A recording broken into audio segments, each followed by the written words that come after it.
Bonjour à tous. Alors aujourd'hui, je vais vous parler un petit peu des crayons Derwent Inktense. Donc je les ai maintenant depuis peut-être à peu près, je sais pas, je dirais un mois et demi.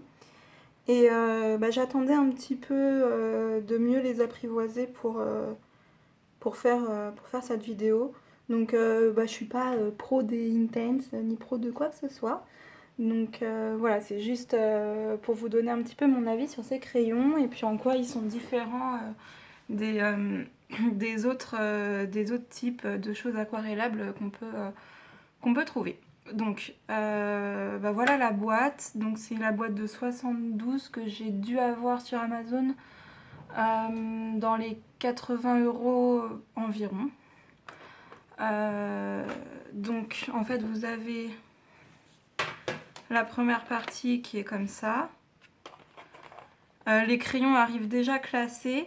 Et ce qui est bien, c'est que les numéros se suivent. Donc pour le rangement, c'est super pratique en fait parce qu'on n'a pas besoin de reprendre son nuancier, de voir à quelle place était positionné tel ou tel numéro. On le sait direct si on sait compter.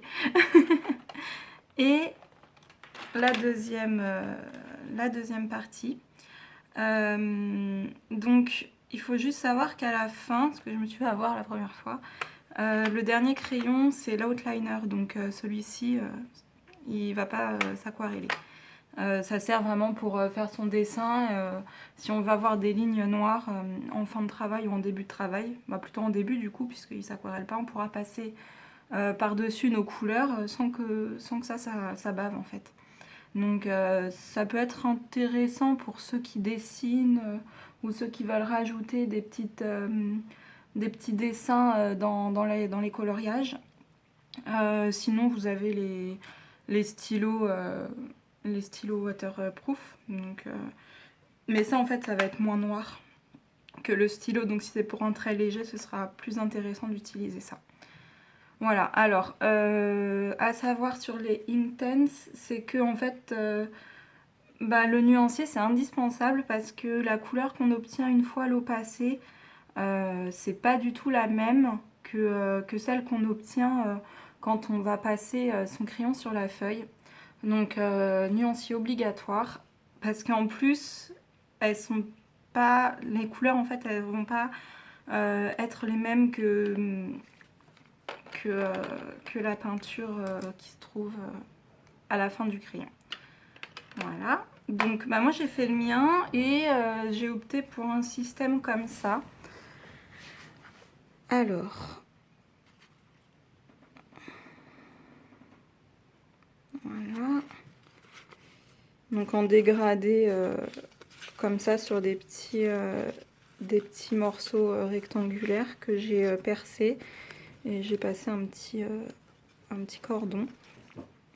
Je trouve ça pratique parce qu'en fait quand on choisit, quand on a son coloriage et qu'on veut choisir une couleur, on a juste à poser sa couleur près de son coloriage pour savoir si la couleur va aller avec le reste. Donc je trouve ça très pratique, ça prend pas de place en plus.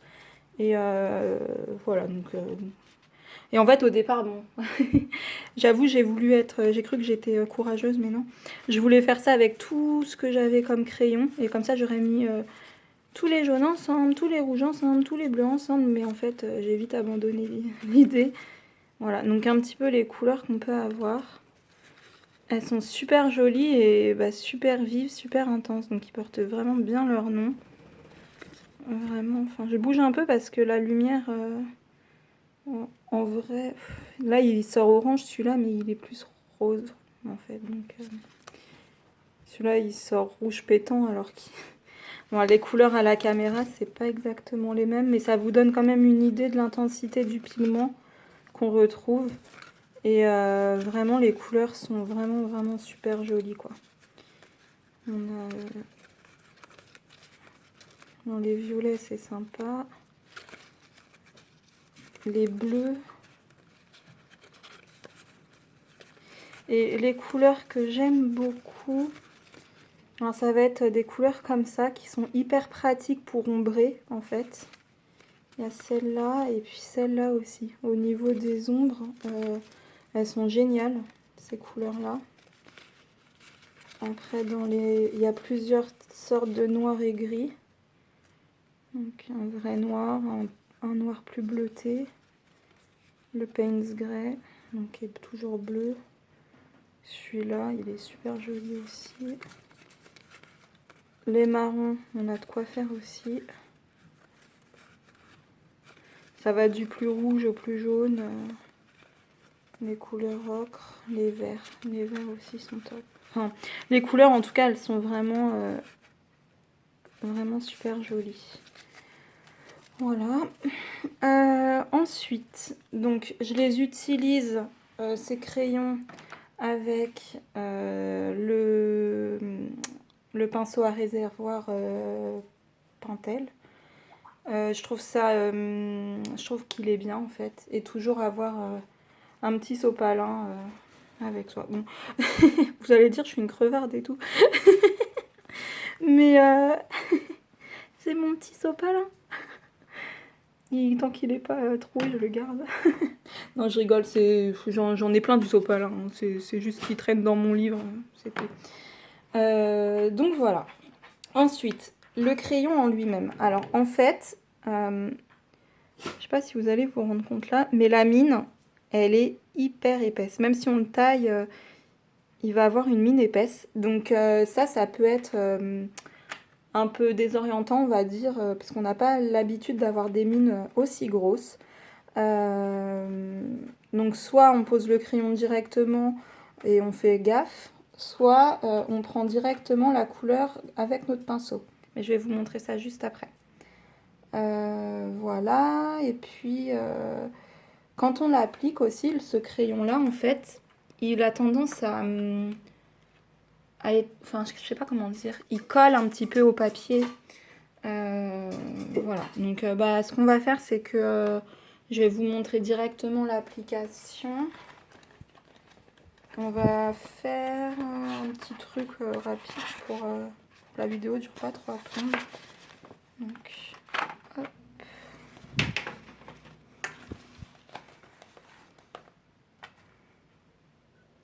Voilà, donc on peut essayer de faire ce buisson. Hop. Alors dans les tons verts. Donc là je choisis directement un vert qui m'intéresse.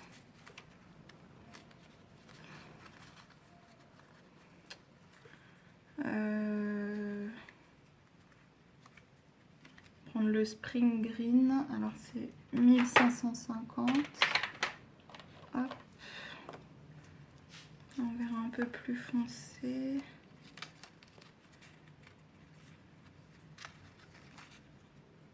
Celui-là il me plaît bien. 1510.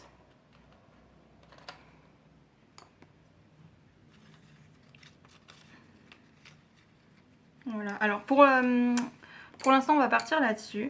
Et de toute façon, les Inktense, vous pouvez les travailler par couches successives. Donc ne foncez pas trop votre première couche parce qu'on ne pourra pas les éclaircir. Par contre, on peut foncer très très facilement. Donc je préfère commencer par y aller mollo avec la couleur. Alors, donc, soit on fait du crayon puis après on aquarelle, soit on prend directement comme ça. Donc on va tester les deux façons. Donc ça sert à rien d'appuyer fort. Parce que comme je vous le disais, en fait c'est une matière qui agrippe un petit peu le papier. Et vaut mieux passer plusieurs couches à la limite plutôt que d'appuyer trop fort.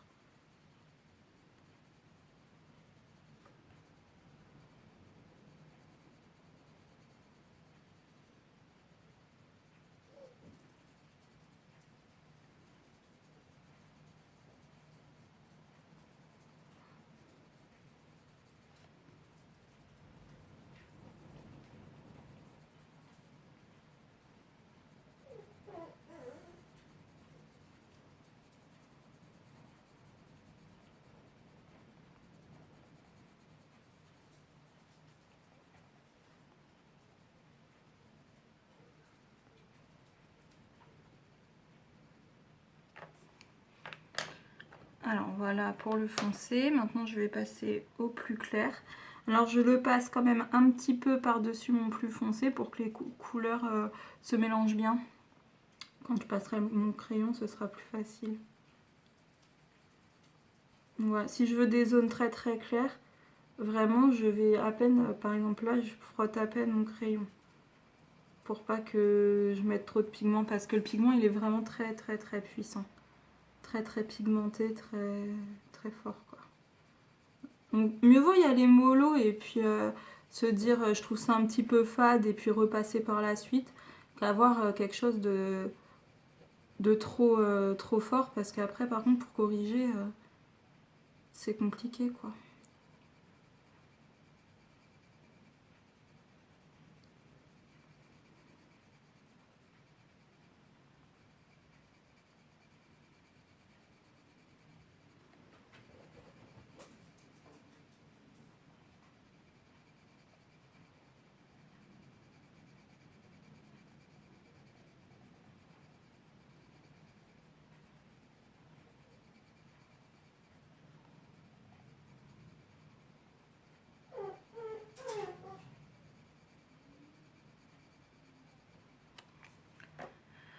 Alors voilà, donc là le résultat, donc sans passer l'eau. Ensuite je vais passer l'eau. Donc je vérifie sur ma main que mon pinceau soit quand même un petit peu humide, donc là c'est bien, c'est le cas. Et là, alors vraiment, c'est là où il faut faire gaffe en fait, au moment de passer l'eau. Vous commencez par la zone plus claire et vous allez par la zone plus foncée. Et quand vous sentez qu'il y a trop de pigments, vous essuyez. C'est pour ça que je le mets tout près. Et aussi, pour éviter les traces, il faut aller assez vite. Parce que la couleur fige rapidement. Donc ça veut dire que ça peut faire vite des traces en fait. Mais il faut aller un peu vite. Et j'entends beaucoup dire oui mais ça, le Pintal il envoie beaucoup d'eau, il peut cracher d'un coup et tout. En fait, plus il y aura d'eau, enfin faut pas non plus faire une flaque, hein, mais en fait quand il y a plus d'eau, ça a tendance à moins de faire de marque, parce qu'admettons, là je vais par là, c'est encore très humide, je peux passer là et reprendre la flaque humide, aller là et rejoindre l'autre en fait. Alors que si ça a séché, c'est mort, vous aurez une grosse trace. Donc c'est là-dessus en fait où il faut un petit peu s'entraîner. Donc hop, je commence par là parce que c'est très clair. Voilà, là j'aime bien, j'ai quand même... il est assez mouillé quoi. Donc ça veut dire que je pourrais revenir par là. Là je peux revenir, normalement j'aurais pas une grosse trace. Donc je fais des petits ronds.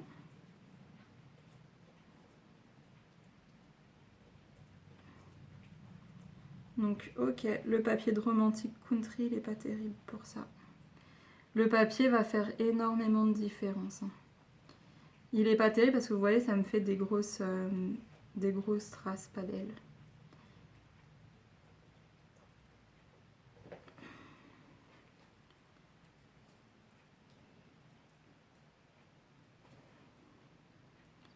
Donc je vais essayer d'arranger ça avec plusieurs couches, mais... Ouais, c'est pas terrible ce papier, ça fait des points bizarres. Attendez, on va faire un petit zoom. Voilà, c'est vraiment vraiment pas terrible. Le papier, il marche pas. Il y a des papiers comme ça qui acceptent pas vraiment l'eau.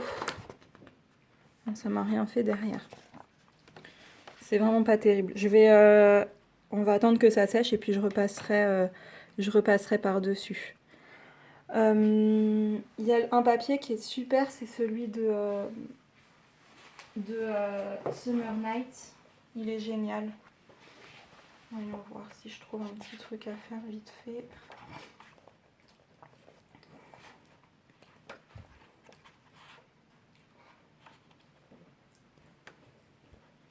Parce que là, par exemple, je suis en train de faire celui-là. Et le papier, il me fait pas du tout de trucs comme ça, quoi. c'est direct, enfin ça fait pas ces espèces de grosses taches bizarres et j'ai mis autant d'eau. Surtout pour le fond là, j'avais beaucoup d'eau, donc je vais faire, je vais vous montrer là-dessus. Comme ça on va le laisser sécher, puis je vais essayer de rattraper devant la vidéo, comme ça si ça vous arrive, soit vous pourrez vous inspirer de moi, soit pas du tout parce que ça va être une cata. On verra, mais au moins vous aurez eu le test en live. Donc, tac.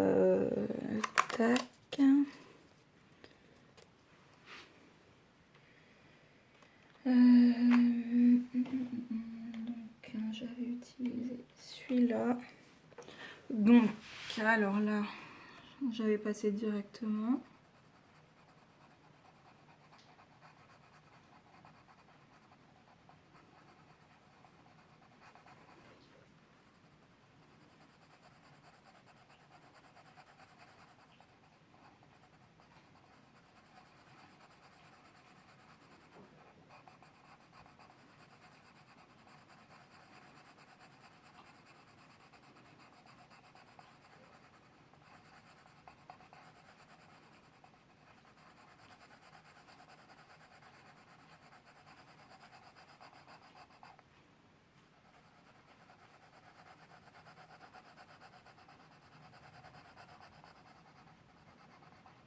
Donc je passe bien partout.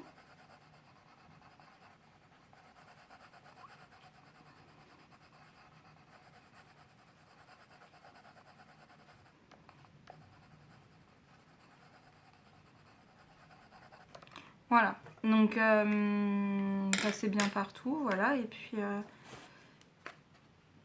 bon là il n'y a qu'une couleur, donc il y a moins besoin d'essuyer son pinceau, mais ça peut arriver.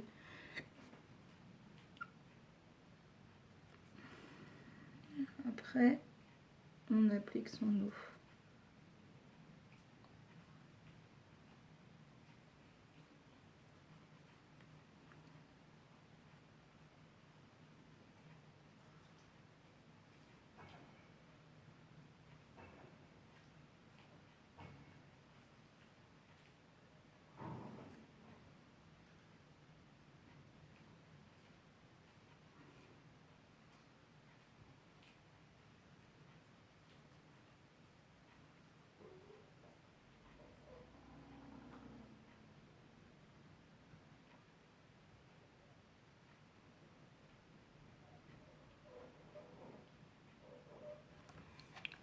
Voilà, puis après ça sèche. Ça change un petit peu de couleur aussi en séchant.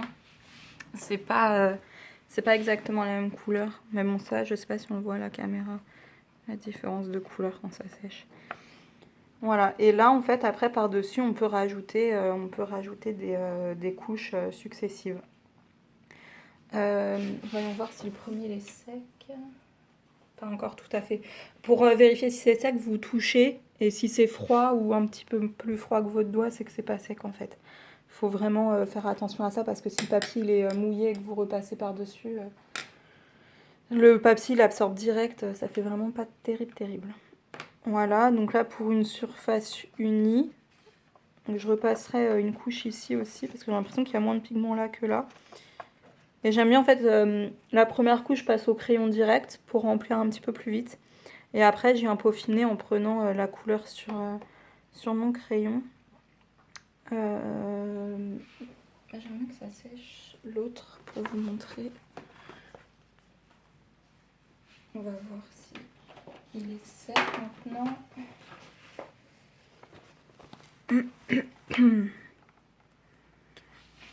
Bon, c'est pas sec, j'espère que ça va pas faire une catastrophe. On va essayer. Je vais repasser, alors. Je prends du coup mon vert plus foncé. Je vais prendre, hop, mise au point, directement la couleur comme ça sur la mine. Et après, bah, du coup, j'applique. Alors,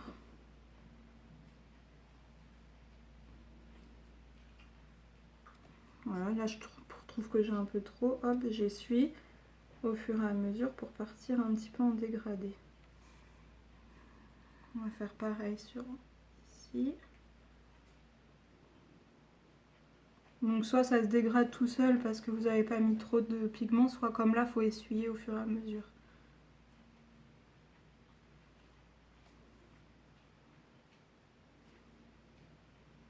Voilà. Et après, on peut le travailler du coup comme ça, ça peut être... on peut faire des résultats vraiment très très détaillés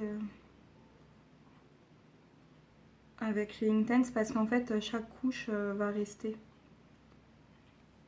Vous aurez vraiment une transparence très très intéressante.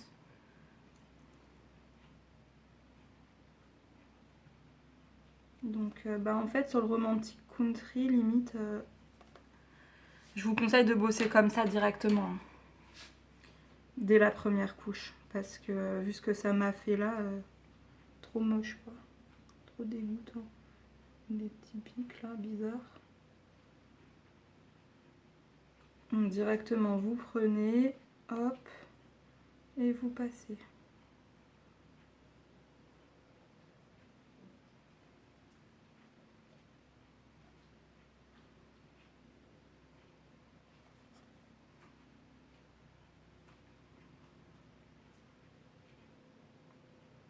Heureusement que j'ai pas testé une peau. Hein. Elle aurait eu de l'acné la peau. En fait, ce qu'il y a, c'est que ce papier, il boit énormément, donc pas terrible. Pourtant, avec l'aquarelle, j'ai pas eu de soucis. En fait, quand on passe comme ça, c'est moins gênant. Ce que je vais faire, c'est que je vais passer un verre un peu plus vif. C'est lequel que j'avais utilisé? C'est celui-là, j'aime trop. Le Apple Green, là, le 1400, il est super beau. Il est très flashy. Alors, hop.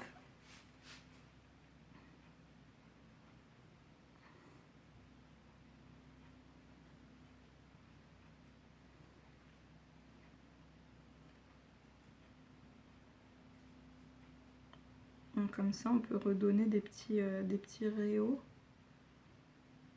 Voilà. Et vous pouvez vraiment venir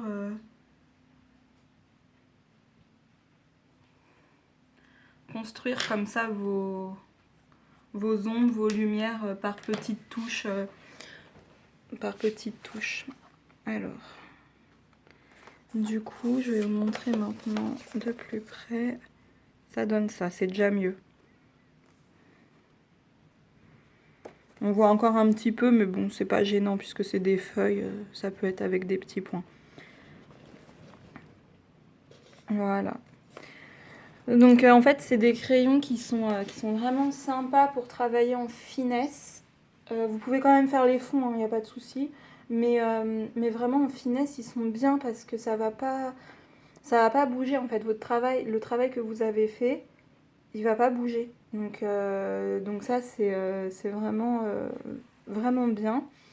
Pour tout ce qui est détail, par exemple les traits sur les fleurs ou les choses comme ça, c'est parfait. Voilà. Après, donc testez toujours votre papier parce qu'ils réagissent vraiment pas du tout tous pareil. Celui-là, du coup, il est pas terrible pour ça. Ou alors, faut vraiment y aller petit à petit. J'ai peut-être été un peu trop comme une bourrine avec ma grosse flaque d'eau. Mais c'est pas grave. De toute façon, hein, c'est comme ça qu'on apprend. Maintenant, je le sais. Puis vous aussi. Donc, franchement, c'est pas grave. Je vais pas m'arrêter à ça. Puis tout est rattrapable. Hein, même s'il y a ça, bon, ça me gêne pas plus que ça. À l'arrière, ça transperce pas. Mais ça a gondolé un petit peu par rapport à ceux que j'avais fait. Donc pour vous montrer un peu le papier, vous voyez il gondole un petit peu à l'arrière quand même. Donc ça c'est celui-là où j'avais rajouté le dessin. Mais celui-là il y a de la couche et de la couche, hein, vraiment j'ai mis beaucoup de couches. Et l'autre, il a aussi un peu gondolé ici. Et c'était celui-là. Donc celui-là, par exemple, a été fait au néocolor et aquarelle. Le néocolor, il va donner vraiment un aspect moins pigmenté, plus proche de l'aquarelle, parce que là c'est aquarelle, là c'est néocolor, on voit pas vraiment la différence. Voilà, alors que le Inktense, ça donne pas des effets d'aquarelle comme ça. Ou alors peut-être que si, hein, et que je sais juste que j'ai pas encore trouvé le truc. Mais pour moi, ils réagissent pas vraiment pareil. Voilà, ouais, c'est vraiment pas pareil. Les Intense, ils sont beaucoup plus intenses, beaucoup plus fixes. La couleur, elle est plus fixe en fait. Une fois qu'elle est appliquée, elle va pas bouger. Alors que l'aquarelle, il y a toujours moyen de rattraper si on est sur du bon papier. Le papier qui boit, c'est mort, hein. L'aquarelle, elle est fixe aussi, mais un bon papier, vous pouvez toujours faire bouger les bords de vos taches d'encre. Quoi vous dire d'autre? Je pense que j'ai fait le tour. Ouais, ça me paraît bien. Donc moi, tout ce que je peux vous conseiller, c'est de vous entraîner parce qu'ils sont pas forcément faciles à prendre en main au moment d'appliquer l'eau. Mais vraiment, la technique de prendre le crayon, enfin le pinceau, pardon, et de le passer sur la mine, c'est vraiment sympa de faire comme ça. On prend un peu moins de risques. Et par contre, c'est plus lent, du coup, mais bon, c'est pas grave. Et puis, bah voilà, je pense que j'ai dit à peu près tout ce que j'avais à dire. Si jamais vous avez des questions ou quoi que ce soit, bah il n'y a pas de souci, hein, vous pouvez me les poser et puis j'y répondrai si je peux et quand je peux. Voilà, voilà. Bon, bah je vous laisse et puis je vous souhaite un bon week-end. Au revoir.